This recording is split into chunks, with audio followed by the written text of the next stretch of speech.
नमस्कार। आप सभी दर्शकों का स्वागत करता हूं मेरे चैनल पे और मैं हूं एस्ट्रोलॉजर रवि गुप्ता।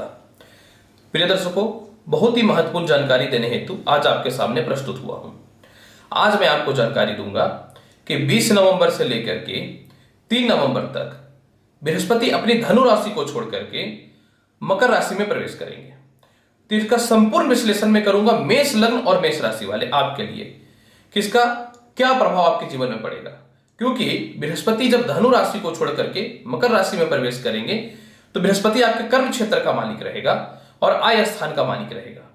लेकिन बृहस्पति जो है मकर राशि में नीच के होते हैं। लेकिन क्या ऐसा राज्यों की उत्पत्ति हो रही है कि बृहस्पति का नीच का फल आपको ना मिल करके इसका शुभता में यह फल प्राप्त हो जाएगा? तो इसका संपूर्ण विश्लेषण मैं दे रहा हूं। प्रिय मेष लग्न और मेष राशि वाले, होगा क्या कि 20 नवंबर से जब बृहस्पति धनु राशि को छोड़ करके मकर राशि में प्रवेश करेंगे ना, तो वहां पे साथ में शनि विराजमान है। और जब शनि विराजमान है तो शनि मकर राशि में हुए तो यह एक नीच भंग नामक राज्यों की उत्पत्ति हो जाती है। तो जब नीच भंग नामक राज्यों की उत्पत्ति हो जाएगी तो कोई भी राज्य की उत्पत्ति जहां होती है वहां पे कोई भी ग्रह का अशुभता प्रभाव समाप्त हो जाता है। तो यह एक नीच भंग राज्यों की उत्पत्ति हो गई। दूसरी बात, राहु दूसरे स्थान में विराजमान है। शास्त्र कहता है कि लग्न से द्वितीय या द्वादश स्थान पे कोई भी पापी ग्रह विराजमान होगा तो पाप कर्तरी नीचियों की उत्पत्ति करता है। लेकिन यहां पे इसका वह भी अशुभ फल नहीं प्राप्त होगा। क्यों? क्योंकि राहु अपनी 9वीं दृष्टि से बृहस्पति को देख रहा है और बृहस्पति अपनी 5वीं दृष्टि से राहु को देख रहा है। तो यह एक नवम पंचम राज्यों की उत्पत्ति हो गया। बृहस्पति एक शुभ ग्रह है, जहां देखता है तो उसके फल को शुभता में बदलता है। यह एक सिर्फ बृहस्पति में ही यह पावर प्राप्त है। तो जब बृहस्पति अपनी 5वीं दृष्टि से राहु को देखेगा ना, तो राहु के अशुभता प्रभाव को यह समाप्त कर देगा, यानी पाप कर्तरी का अशुभ योग भी जो आपके ऊपर पड़ रहा है फल, वह भी समाप्त कर देगा। तो ऐसी स्थिति में राहु के कारण जो है आपको क्या शुभ फल मिलेगा यह भी मैं दूंगा। अब यहां पे देखिए, जब बृहस्पति धनु राशि से मकर राशि में प्रवेश करेंगे तो 20 नवंबर से लेकर के 5 जनवरी तक यह उत्तराषाढ़ा नक्षत्र में रहेंगे, जिसके स्वामी सूर्य हैं। बृहस्पति के सूर्य परम मित्र हैं, यानी यह भी फल आपको शुभ प्राप्त होगा। और 10 डिग्री तक रहेंगे, यानी कहीं से अशुभता भी नहीं है। फिर आपको 5 जनवरी से यानी 6 जनवरी से लेकर के जो है 4 मार्च तक जो है बृहस्पति श्रावण नक्षत्र में रहेंगे, जो चंद्रमा का नक्षत्र है, यानी यह भी फल शुभ है। इसके अलावा इसके बाद जो है कंटिन्यू 3 अप्रैल तक जो है यह रहेंगे धनिष्ठा नक्षत्र में, और धनिष्ठा नक्षत्र के स्वामी मंगल हैं। तो यानी यह बृहस्पति का राशि परिवर्तन और नीच भंग राज्य हर मामले में सही है मेष लग्न और मेष राशि वाले। अब देखिए, बृहस्पति आपकी कुंडली में जब नीच भंग राज्य की उत्पत्ति करेंगे, यानी अपनी राशि को परिवर्तित करेंगे, तो उसमें कर्म क्षेत्र और आय के मालिक रहेंगे। तो यह नए नौकरी के अवसर को प्रारंभ करेंगे, पिता से रिश्ते को अच्छे करेंगे। जो व्यक्ति लॉ से रिलेटेड, शिक्षण संस्थान से related, chemist, doctor, banking, research, CA, scientist, law, timber, लकड़ी से रिलेटेड, दवाई, पशुपालन से रिलेटेड कर्म क्षेत्र में है, आपके लिए विशेष और लाभकारी फल की उत्पत्ति करेंगे। अब यहां पे शनि भी विराजमान रहेंगे। तो जो व्यक्ति ठेकेदारी, जो व्यक्ति पॉलिटिक्स, जो व्यक्ति संपत्ति, कोयला से रिलेटेड कर्म क्षेत्र में है, उनके लिए विशेष शुभ और लाभकारी योग की उत्पत्ति कर देगा। अब क्योंकि कर्म क्षेत्र डायरेक्ट नौकरी का होता है, तो नए नौकरी के अवसर प्रारंभ हो जाएंगे। पिता के द्वारा जो है कुछ बड़े करने के अवसर प्रारंभ हो जाएंगे। इसके अलावा जो है जिनकी नौकरियों में परेशानियां हो रही थी वह समस्याएं दूर हो जाएंगी, क्योंकि आय स्थान विदेश यात्रा से रिलेटेड होता है, बड़े भाई बहनों से रिलेटेड होता है और जीवन के महत्वपूर्ण ज्ञान को व्यक्तिनिष्ठ करता है। तो अपने ज्ञान, बुद्धि और बल से विदेशों से एक्सपोर्ट इंपोर्ट के काम में सफल होंगे। अपने ज्ञान और बुद्धि के बल पे विदेश जाने के अवसर आपको प्रारंभ होंगे। अपने ज्ञान और बुद्धि के बल पे और अपने क्षमता के बल पे जो है राहु की दृष्टि पड़ जाने के कारण जो है, क्योंकि बृहस्पति जो है यह दयालु और भावुक ग्रह है, लेकिन राहु जब इसको देखेंगे तो यह छल्ली बना देगा बृहस्पति को, यानी चालाकी और होशियारी के साथ जो है आप अत्यधिक धन की प्राप्ति करेंगे, बड़े भाई बहनों से या चाचाओं से विशेष आपको लाभ की प्राप्ति होगी।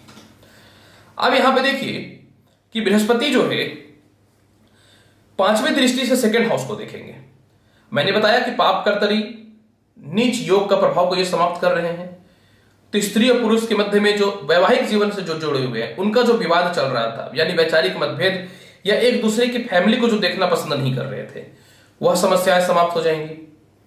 इसके अलावा जो मित्रों से मतभेद हो चुका था या परिवार के लोगों से विवाद हो चुका था, वह समस्याएं आपकी समाप्त हो जाएंगी। द्वितीय स्थान में राहु विराजमान होने के कारण सिर्फ अपनी वाणी से और कठोर वचन से आपके रिश्ते लोगों से खराब हो रहे थे, जिसके चलते व्यापार का भी नुकसान हो रहा था, प्रेम संबंध का भी नुकसान हो रहा था, पार्टनरशिपिंग से रिलेटेड भी विवाद हो रहे थे, और जहां से धन आना है उनसे मतभेद की स्थितियां उत्पन्न हो रही थी। तो यह भी समस्याएं आपके मेष लग्न और मेष राशि वाले समाप्त हो जाएंगे। यही नहीं, 7वीं दृष्टि से ये चतुर्थ स्थान को देख रहे हैं। कर्क राशि है, वहां पे कर्क राशि में बृहस्पति उच्च का फल देता है, तो माता का स्वास्थ्य भी ठीक हो जाएगा जो खराब चल रहा था। संपत्ति विवाद भी समाप्त हो जाएंगे। आपके जूनियर जो आपके व्यापार में या नौकरी में आपके टारगेट को जो पूरा नहीं कर रहे हैं, वह समस्याएं दूर हो जाएंगी। माता से आपको धन की प्राप्ति हो जाएगी। ज्ञान बुद्धि और अपने श्रम पे जो है अपनी संपत्ति और वाहन की प्राप्ति आप कर लीजिएगा। इसके अलावा मेष लग्न और मेष राशि वाले बृहस्पति का 9वां दृष्टि जो है यह छठे घर पे पड़ेगा। छठा घर पे पड़ने के कारण क्या होगा कि कहीं आपको बड़े व्यापार के अवसर को प्रारंभ करना है, तो आपके लोन की आवश्यकता पड़ेगी, तो वह आपके ठीक हो जाएंगे। शत्रु बहुत टॉर्चर और मेंटल प्रेशर दे रहा है, क्योंकि कर्ज के योग बढ़े हुए थे, तो यह कर्ज के योग को समाप्त करेंगे, शत्रुता को समाप्त करेगा। छठा हाउस जो होता है यह स्वास्थ्य का भी होता है, तो जो व्यक्ति शुगर, थायराइड, बीपी, हार्ट से रिलेटेड समस्या से परेशान है, तो मेष लग्न और मेष राशि वाले वह भी समस्याएं बृहस्पति का जो है राशि परिवर्तन आपके समाप्त कर देगा। अब यहां पे देखिए, बृहस्पति जो है 2 राशियों को अधिनिष्ठ करता है, एक धनु राशि को और एक मीन राशि को। तो मीन राशि आपके व्यय स्थान में बैठा हुआ है, जो आपको क्या करेगा, कर्ज से बचाएगा, केस मुकदमा में आपको विजयी बनाएगा। जिनको झूठे आरोप में फंसा दिए गए थे, जिनको जो है टर्मिनेट कर दिया गया था या गलत जगह पर ट्रांसफर कर दिया गया था, अब आपको या तो उसको ट्रांसफर को रोकवाना था, या दोबारा उस क्षेत्र पे आना है, या उस जॉब को छोड़ करके दूसरे जॉब की प्राप्ति करनी है, तो यह समस्याओं को भी जो है बृहस्पति समाप्त कर देगा। इसके अलावा यह नीच भंग राजयोग के कारण जो है बृहस्पति भाग्य के मालिक हैं, तो पदोन्नति, प्रमोशन, धार्मिक यात्राएं, और आप अपने आप को इंक्रीज करके लाइफ में आगे बढ़ाना चाहते हैं, क्योंकि बृहस्पति जो है मनुष्य को संघर्ष कराता है और कम संघर्ष में ज्यादा देता है, और शनि जो है संघर्ष करा के मनुष्य को जो है कह सकता हूं कि रॉ डायमंड को एक कटिंग डायमंड बनाता है, मतलब एक मनुष्य को अच्छे से उज्जवल भविष्य की ओर लेके जाता है। तो इस प्रकार की समस्याएं भी आपको दूर हो जाएंगी। मेहनत के अनुसार जो भाग्य साथ नहीं दे रहा था, जो प्रमोशन नहीं हो रहा था, वह भी समाप्त हो जाएंगी, और पिता के स्वास्थ्य को भी ठीक कर देगा मेष लग्न और मेष राशि वाले। यह बृहस्पति का नीच भंग राजयोग, यानी कहीं से भी अशुभता फल नहीं देने वाला है मेष लग्न और मेष राशि वाले। फिर भी देखिए, आपके इसके फल को और शुभ बनाने के लिए क्या करना है, वाणी पर नियंत्रण रखिए, कर्ज से बचिए, अपनी गुप्त बातें दूसरों के साथ शेयर मत कीजिए, साथ में जो है दूसरों का सुनिए और अपने मन से करिए, और साथ में जो बड़े भाई बहनों से और विदेशों से एक्सपोर्ट इंपोर्ट से रिलेटेड आपको लाभ लेना है, तो आप अपने आप को नियंत्रित रखिए। तो देखिए जीवन में बहुत ज्यादा सक्सेस कीजिएगा। हाँ, नीच का बृहस्पति नीच भंग राजयोग, यानी नीच का हुआ तब तो यह राजयोग भंग हुआ, यानी पैर टूट गया, इसके बाद ही तो पैर टूटा जुड़ा है, तो यह थोड़ी सी अस्थिरता दे सकता है। तो आप जो है चंदन, केसर और हल्दी तीनों का तिलक मिला करके लगाइए, और अपने पेशेंस को बरकरार रखिएगा। तो देखिएगा, क्योंकि बृहस्पति थोड़ा स्लो फल देता है ना, तो आपको तुरंत सफल करवा देगा। मेष लग्न और मेष राशि वाले संपूर्ण भविष्य फल मैंने बताया आपको 20 नवंबर से 3 अप्रैल तक, जब बृहस्पति नीच भंग राजयोग की उत्पत्ति करेंगे। अतः आप लोगों से अनुरोध करता हूं कि चैनल मेरा अच्छा लगता है तो लाइक करिए, शेयर करिए, सब्सक्राइब करिए। Best gems by Ravi Gupta मेरा दूसरा यूट्यूब पे चैनल आ रहा है, जिसमें एस्ट्रोलॉजिकल चैनल तो है ये, एस्ट्रोलॉजर डॉक्टर रवि गुप्ता, और उसमें मैं आपको रत्नों की संपूर्ण जानकारी दूंगा। तो उससे भी लाइक करिए, शेयर करिए, सब्सक्राइब करिए। तब तक लेता हूं मैं आज आपसे इजाजत, मिलूंगा नेक्स्ट एपिसोड में और ज्ञानवर्धक जानकारी के साथ। तब तक नमस्कार। भगवान शिव की कृपा आप हमेशा बनी रहे, सिर्फ मैं ईश्वर से यही कामना करता हूं। धन्यवाद।